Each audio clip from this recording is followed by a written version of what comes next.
Tengo un ratito porque tengo que dar clase. Dale, dale. Dale.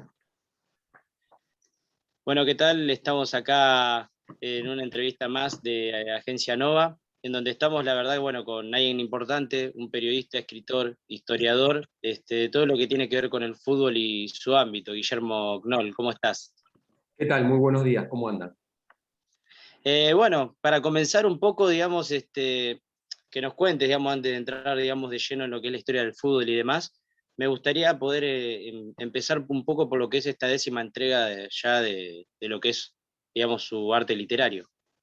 Bueno, en el último trabajo, que se llama La música del fútbol, traté de juntar a futbolistas que se han dedicado a cantar, a grabar discos, otros que han tocado instrumentos, y en el menor de los casos, hay futbolistas que fueron amateur, que no llegaron a ser profesionales, pero que en la música llegaron a niveles impresionantes. El caso más conocido quizás sea el de Julio Iglesias, ¿no? Quien en su juventud fue arquero del Real Madrid B, el Real Madrid de Navarra, y luego se dedicó por una causalidad a la música. Ahora, también estamos, digamos, hablando también de grandes figuras, como por ejemplo, bueno, lo más reconocido es, por ejemplo, el Mono Burgos. Sí, hay jugadores de todo el planeta fútbol, ¿no? Argentinos hay un montón, el Mono Burgos, de los contemporáneos, digamos, Daniel Osvaldo, Carlos Tevez, el Kun Agüero, hay varios, pero también, como es un libro que abarca 100 años de historia, hay mucho por ejemplo, uno se puede encontrar con jugadores que jugaron en la década del 20 del siglo pasado, ¿no? Como por ejemplo Raimundo Viviani Orsi, quien jugó la final del 30 para la Argentina y la del 34 para Italia, quien ejecutaba magníficamente el violín. De hecho, había estudiado muchos años en un conservatorio. Y también uno se puede encontrar con jugadores de otras latitudes, ¿no? Como decía antes, de América del Norte, América Central, de Sudamérica hay montones, de Europa muchos, muchísimos, de África. O sea, uno se va encontrando con casos realmente llamativos, con goleadores mundiales, con jugadores que han, por ejemplo, un argentino que cantó en varias oportunidades en el Festival de Viña del Mar. Es raro, pero existen. Y muchos de ellos se han animado a algo más, que han grabado discos, ¿no? Han grabado simples. El caso más conocido para nosotros quizás es justamente el de Diego Maradona con los Pimpinela, o el de Pelé con el Regina. Pelé ha grabado varios discos, o también el de, increíblemente, Johan Cruyff y Franz Beckenbauer, quien también a finales de los 60 grabaron un disco simple. Ahora, también entrando un poco en lo que son las diferentes músicas, ¿qué ha podido encontrar? O sea, hay un cambio de generación al ser 100 años de historia, en el sentido de que por ahí antes era más tirado a algún género, después en el medio por ahí capaz más rock y hoy quizás más tropical, o quizás, ¿qué se ha podido investigar en ese caso? Sí, en ese caso es cierto eso, uno se encuentra con todos los géneros musicales, con una gama muy amplia. Claro, si uno se va al siglo pasado, a la década del 20, del 30, del 40, se va a encontrar con tango, con folclore, con cueca, con géneros musicales que tienen, digamos, una permanencia en los oídos de los consumidores de décadas.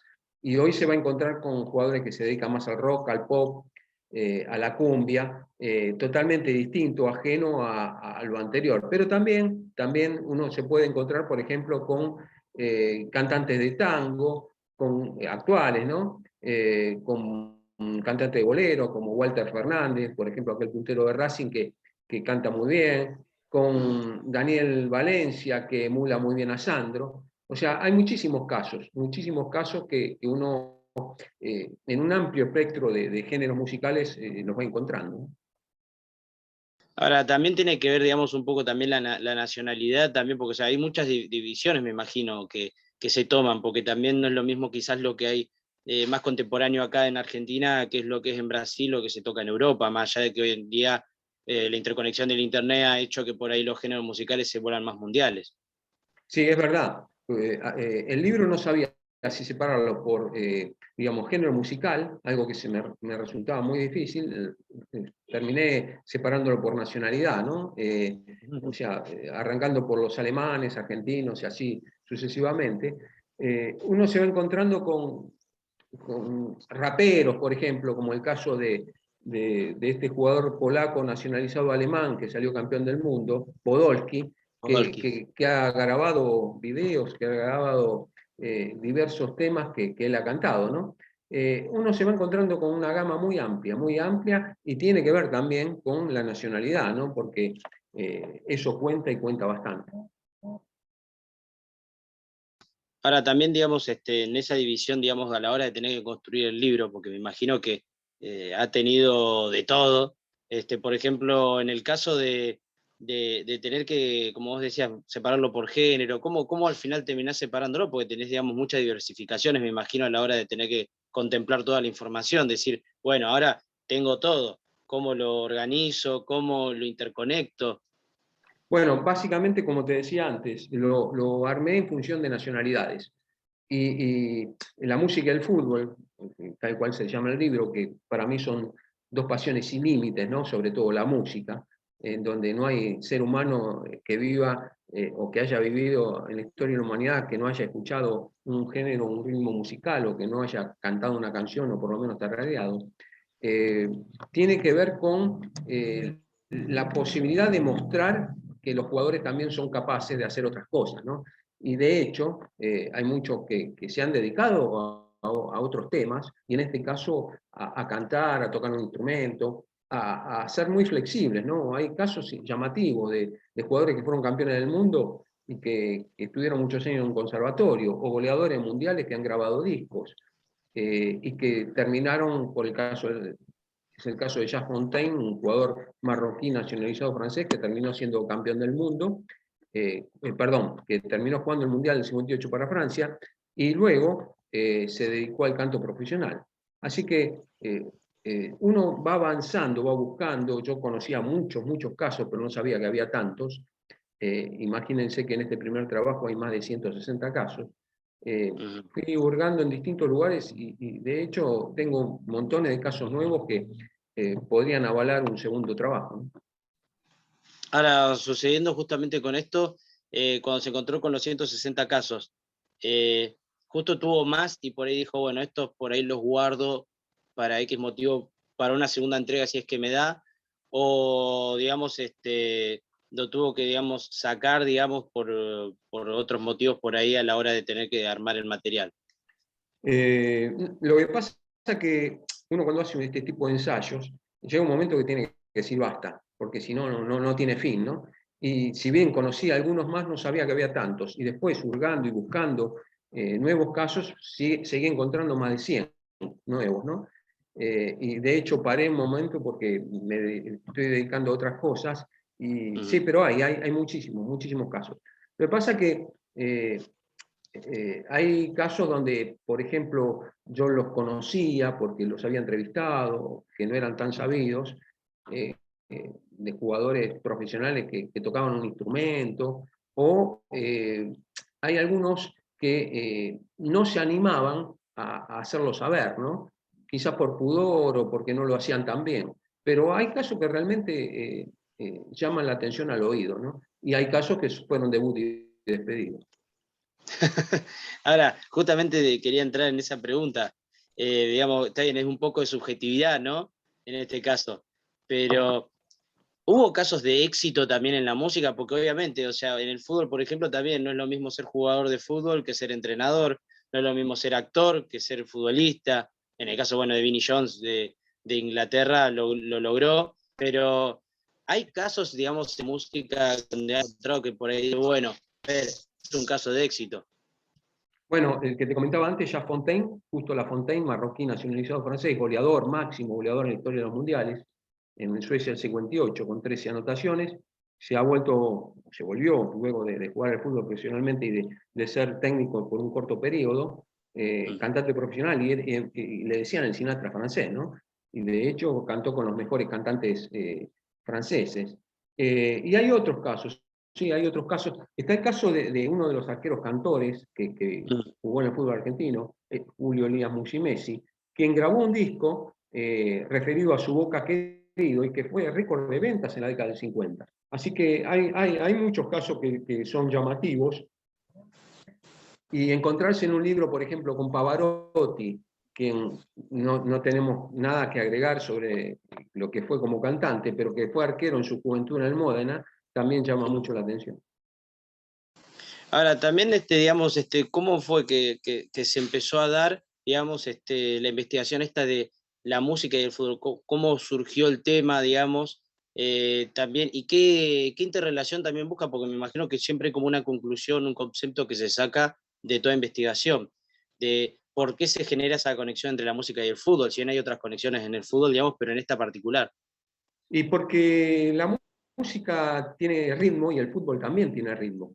Creo que tienen algo muy, esa palabra de 5 letras, que de alguna manera aglutina lo que es la música y el fútbol. Si uno, en una fecha tan especial, ¿no? Como estamos viviendo la desaparición física, no espiritual, de Diego Armando Maradona a nivel futbolístico, y recuerda ese entrenamiento que él estaba haciendo previo a un partido de Champions, creo que fue, en un estadio alemán, haciendo jueguito al son de la música del grupo austríaco Opus, ¿no? En Life is Life, uno se da cuenta que el ritmo musical y el ritmo futbolístico tiene mucho que ver. Alguna vez un periodista me dijo, mirá qué relación, ¿no? Porque si en una banda se cae el batero, se equivoca el batero, se cae la banda. Y si se equivoca un arquero, pierde el equipo, ¿no? Y eso es una de las tantas relaciones que pueda uno hacer con la música y el fútbol. Ahora, justamente, digamos, en lo que es la investigación lleva un montón de tiempo. Y hay veces que la gente ve un libro y dice, ah, esto habrá sido fácil o se saca en nada. ¿Cuánto llevó la investigación? Porque encima, claro, usted decía, tengo tantos casos, algunos porque ya los entrevisté, pero después hasta usted mismo decía que se sorprendía, que hasta había más y hasta pegó un freno, porque si no, seguramente hasta hay para hacer un montón de libros y un montón de tomos. Sí, sin lugar a dudas, no es fácil hacer un libro. Hay gente que piensa que uno lo copia o copia y pega, ¿no? A mí me pasa con mis alumnos que los reto un poco cuando hacen eso. Hay que tener mucho cuidado primero cuando uno hace la búsqueda para cerciorarse de que realmente es verdad. Hay personas a las cuales uno puede acceder con una entrevista, hay personas que son imposibles o que fallecieron. Entonces uno se tiene que cerciorar también de que el hecho fue real. Y esto lleva un tiempo, desde la idea, desde escribirlo, de editarlo, de corregirlo, de mandarlo a impresión, de la prueba de galera y demás. eh, Todo eso a mí, en este caso, me generó alrededor de un año. No a tiempo completo, porque sería muy mentiroso si lo diría, porque soy docente y trabajo asiduamente en colegios o en instituciones educativas, pero uno lo hace con mucha pasión, ¿no? Mucho deseo, mucho fervor. Y creo que eso tiene que ver con lo que es el periodismo y lo que es poder hacer algo que le guste a uno y que le guste a la gente, ¿no? Primero uno tiene que estar convencido y después convencerse de que a la gente le puede gustar. Ahora también, digamos, hablando un poco de lo que tiene que ver con la investigación en sí, y demás, eh, ese segundo tomo, me estoy adelantando, ¿no? Un poco, porque ya un poco tiró ahí una línea. Digamos, ¿cuándo lo piensa, digamos, retomar? ¿Está, digamos, en su cabeza decir, voy a dar también el segundo paso a un segundo libro, o todavía se lo está pensando? ¿O por ahí tiene otros proyectos? Curiosamente la pandemia me volvió para atrás en muchos aspectos, ¿no? Yo tengo muchísimos proyectos, muchos. Si diría que son 30, son pocos. Y la música y el fútbol es uno de ellos, ¿no? El volumen 2. Tuve la suerte también que hay una edición española adaptada al mercado europeo, me la editó una editorial que se llama Naveus del País Vasco, y donde también fui intercalando más casos europeos que, digamos, de otros continentes, ¿no? Porque así fue el pedido. También lo tuve que rehacer el libro de alguna manera. Eh, es muy difícil decir cuándo lo voy a poder sacar, porque son momentos difíciles en todo aspecto, y más en lo que es en la venta de libros, ¿no? Eh, yo, por ejemplo, voy asiduamente a Mar del Plata, en donde vendía mis otros libros en la playa, ¿no? Recorría la playa, iba a distintos lugares, no solamente Mar del Plata, sino a lo largo de la costa, trataba de armar charlas, participé junto con Juan Carlos Morales en la presentación de este libro en la Feria del Libro de Mar del Plata. Eh, no es fácil todo, ¿no? Porque no es fácil nada en realidad, porque uno desde la creación, desde la idea, tiene que ir armando todo hasta promocionar el libro, ¿no? Una vez ya editado. Y todo eso lleva tiempo, esfuerzo, dedicación, pasión, sobre todo pasión, que es lo que uno de alguna manera le inculca a los suyos. Ahora también hablando un poco de lo que tiene que ver con el libro en sí, ¿le ha pasado de decir, o por ahí gente que usted conocía, porque obviamente en el ámbito de periodismo usted tiene un montón de carrera y conoce a un montón de futbolistas, de decir, yo esto no lo sabía, lo conocí, lo entrevisté, hablamos y yo no sabía que estaba metido en la música, o futbolistas también históricos en donde usted mismo se sorprendía de, increíble, o sea, yo no sabía se había dedicado a la música? Claro, sí, sí, seguro, seguro. Hay muchísimos casos que yo no conocía. Yo conocía, por ejemplo, la historia de los chicos de la 25, eh, Claro. conocía la historia de muchísimos jugadores, pero había casos que realmente, sinceramente, no los conocía. Eh, Está también, ¿no?, la idea Pero de que no también, sea digamos, un seguramente libro. se superó en casos, porque seguramente Claro, ni claro. pensó que había más de 160, ni más de 100, No, creo. no, no, no. De hecho, en el nuevo trabajo que tengo un borrador y que tengo parcialmente editado, en un grado de avance interesante, pero no terminado, eh, hay casos que yo mismo, a mí mismo me llama mucho la atención, de grandes cantantes que entrenaban con grandes equipos, eh, que eran amigos del técnico, entonces entrenaban con ese equipo, o que Pavarotti yo no lo sabía, cuando me lo tiró me quedé Pavarotti. claro, sí, sí, sí, no, no, mucha gente no lo sabía. El caso de, por ejemplo, de Argentino Ledesma, que fue un gran cantante de tango, pero que en su juventud fue un jugador profesional. Lógico que ganaba más ya como cantante profesional, que en esa época, estamos hablando de principios de los 50, jugando al fútbol, ¿no? En Tucumán, y en Santiago del Estero, su provincia natal. Lo que pasa es que son épocas distintas. Hay un caso de un futbolista, exfutbolista y compositor de más de 1000 temas, Jiménez Sandoval, mexicano, que sus temas fueron cantados por Montaner, por Armando Manzanero, reconocido mundialmente, ¿no? Y que fue arquero y fue compañero, por ejemplo, de Carvajal, aquel arquero que jugó 5 mundiales, arquero mexicano. Jiménez Pasó la Sandoval, no me época acuerdo ahora el con nombre de Rafa Márquez. pila. Claro, con el Rafa Márquez, que es otro más que entró a la galería de los que jugaron 5 mundiales. Creo que son 4 jugadores en Sí. total. Me falta uno, no recuerdo quién era. Pero sinceramente llama mucho la atención, muchísimo la atención. Ahora, también, digamos, hablando un poco del fútbol, y aprovechando que, bueno, digamos, obviamente que el dolor todavía continúa por el fallecimiento de Diego, que usted lo mencionaba además al inicio, y además lo recordaba con alguna cosa anecdótica. Digamos, ¿cree que el fútbol va a seguir siendo el mismo? Hay muchos que hablan de que ya el fútbol no es lo mismo y ni tampoco la pasión del argentino, si bien está bien, se ganó la Copa América hace poco, que eso también despertó un poco el argentinismo, pero hay muchos que hablan de que ya se fue un pedazo de pasión del fútbol. Y hasta Horacio Pagani hablaba diciendo de que acaba de morir el fútbol.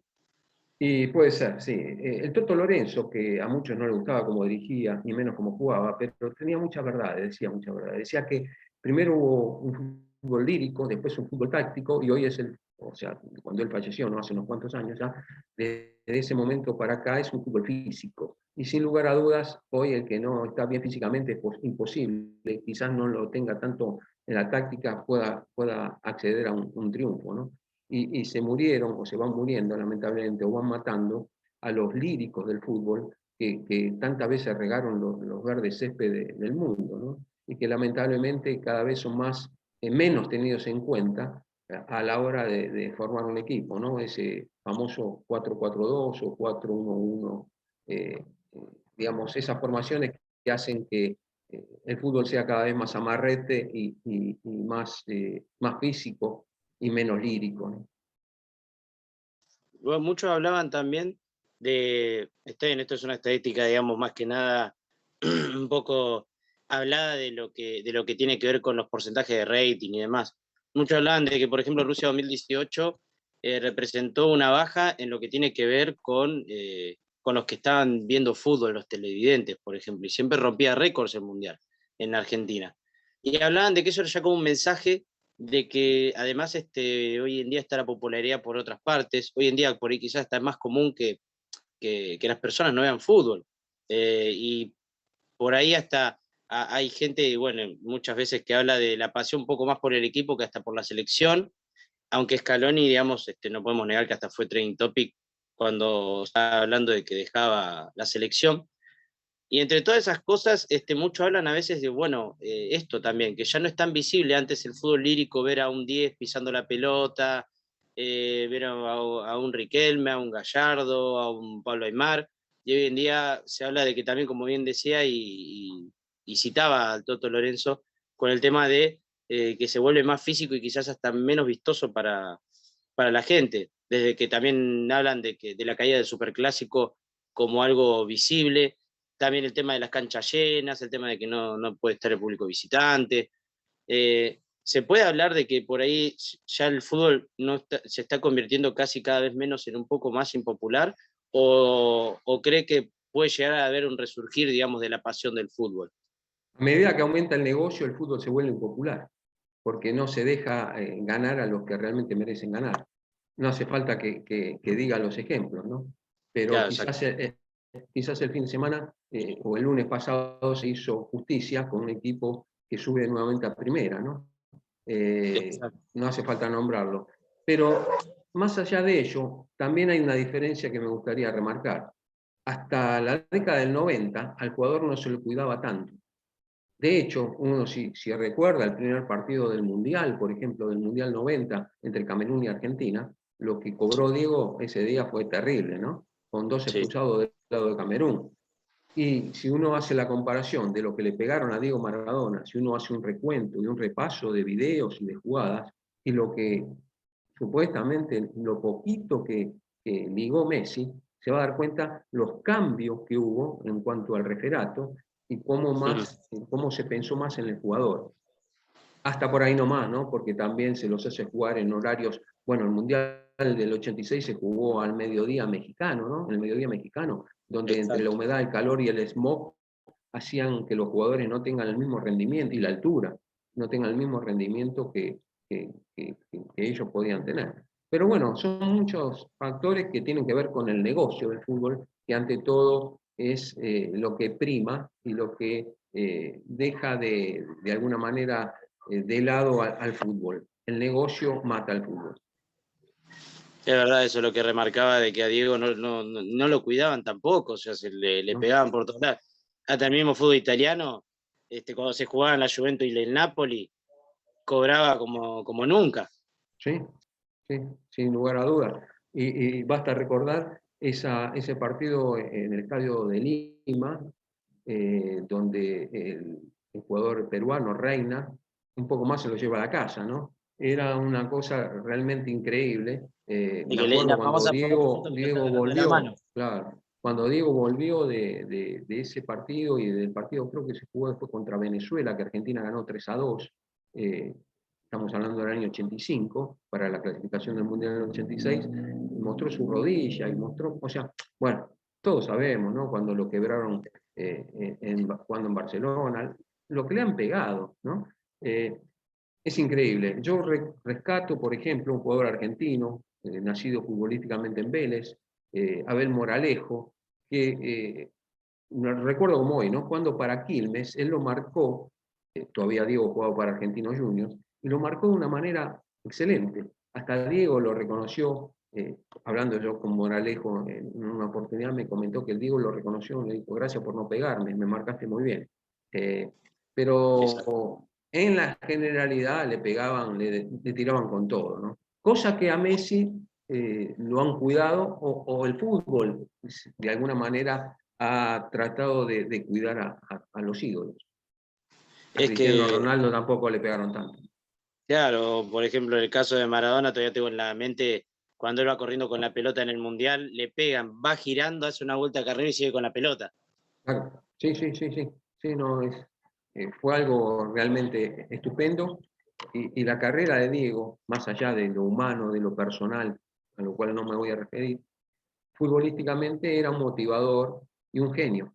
Sin lugar a dudas, Víctor Hugo Morales lo catalogó, ¿no? Como tal. Se divertía, Sí, era sí, un sí. chico con una Y pelota. hacía divertir, y hacía divertir. Para ya ir cerrando y no quitarle más tiempo, que sé que tiene una agenda muy apretada, me gustaría, digamos, que también esto sería como un mensaje un poco más para los jóvenes también, que a veces le dicen que el periodismo por ahí no van a tener futuro, o que a veces las nuevas tecnologías nos terminan dejando detrás, y bueno, que también hay muchas salidas, digamos, un poco como también su trayectoria como periodista, como profesor, como también historiador, porque tener que referirse a la historia del fútbol y dejar algo para que los demás leamos y tengamos registros, y también un poco como escritor. Eh, el periodismo, digamos, hay veces que dicen que el periodismo murió, que el periodismo muere, y me gustaría también aprovechar que estoy entrevistando a un periodista de gran hipérbole para poder preguntarle, ¿el periodismo muere, no muere, continúa? El periodismo, en primer grado, tiene que ser independiente y tratar uno de crear y poder, de alguna manera, mostrar todo lo que puede armar, todo lo que puede trabajar, todo lo que puede idear. Por otro lado, creo que no, el periodismo nunca va a morir. Siempre hay para hacer, siempre hay para crear, siempre y cuando uno le ponga dedicación, pasión, esfuerzo, trabajo, porque hay que leer. Yo tengo alumnos en la escuela de periodismo que no leen, que no escuchan radio, y eso es terrible, ¿no? Que no saben quiénes son determinados personajes de la radio, o no saben de qué se trata la AM o el FM, ¿no? Lo más simple. Pero creo que tiene que ver con una falta de ideario, ¿no? De misión y de visión que uno tiene que tener cuando se pone a estudiar, cuando se pone a- a hacer una carrera que de alguna manera le puede ser redituable, no tanto económicamente, sino a nivel personal. Nadie se va a volver, solo unos pocos casos, ¿no? De los cuales no vale la pena hablar, ¿no? Que se hicieron millonarios con el periodismo, pero porque se pusieron una camiseta equivocada, Exacto. y la tenían de rojo en algunos casos. Hay que tratar de generar cosas, ¿no? Ideas, presentar. No vale hoy un currículum. No, ¿dónde puedo dejar mi currículum? Eso no existe más, hace años. Uno tiene que presentar trabajos, ideas, tratar de alguna manera de registrarlos para que no se lo roben, porque eso también hay mucho en el periodismo, lamentablemente. Tratar de generar situaciones eh, proclives, probables, para poder seguir creando, porque hay muchas maneras de hacer periodismo, muchísimas, de ser agente de prensa, de un futbolista o de un político, cosa que no estoy tan de acuerdo porque ahí se desvirtúa un poco lo que es el fin del periodismo, pero tratar de buscar por diversos caminos, pero eso tiene que ver con la creatividad de uno, ¿no? Con las ganas de uno. No sirve esperar, muchos chicos quieren empezar cubriendo Boca, River, San Lorenzo Independiente o Racing, y se olvidan que muchos empezaron cubriendo a equipos de la última categoría del fútbol argentino, yendo a los estadios a cubrir un partido, ¿no? Eh, y Hasta no tiene se todo puede. ese amarillismo, ese olor a pasto que digo Claro, yo, que claro, claro. linda, linda. Y el tema pasa también, ¿no? Estudiar, leer mucho, ¿no? Por ejemplo, hablando de Maradona, hay un libro de Deportiva Mar del Plata, creo que lo tengo en mi biblioteca, donde recrea la historia de Maradona en Mar del Plata, ¿no? Y Maradona, curiosamente, hace su primer gol en Mar del Plata, en el Estadio General San Martín, el viejo Estadio General San Martín, a Exacto. Luca Ancioli, un arquero de San Lorenzo de Mar del Plata, y si mal no recuerdo, el gol número 100 se lo hace el mismo arquero, Sí, si la memoria no me falla. sí, es verdad, es Eh, verdad. y uno se pone a leer, hay que indagar, hay que buscar. Y ese partido, ese primer partido, ese primer gol de Maradona, no su primer partido, sino su primer gol, en el viejo estadio, ¿no? Ya desaparecido, eh, fue So- visto so- por apenas 1.500 espectadores. Es un estadio semivacío. Es increíble, ¿no? Pero a esto me refiero, que hay que indagar, hay que buscar, hay que analizar. No hay que quedarse las, eh, digamos, las redes sociales nada más. Hay que ir a indagar, hay que ir a los libros y no siempre a internet solamente.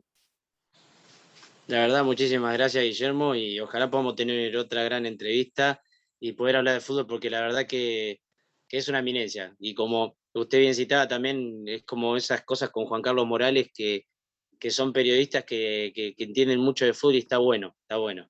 Yo estoy muy lejos de Juan Carlos, de muchos de ellos, muy lejos a nivel intelectual, a nivel trabajo, porque yo me recibí periodista de grande ya, ¿no? Lamentablemente, casi a los 40 años, pero siento que todavía tengo para dar, ¿no? Con 62 años creo que todavía tengo para dar, y ojalá que pueda seguir trabajando. Y me voy a dar una vueltita por Mar del Plata para saludarlo.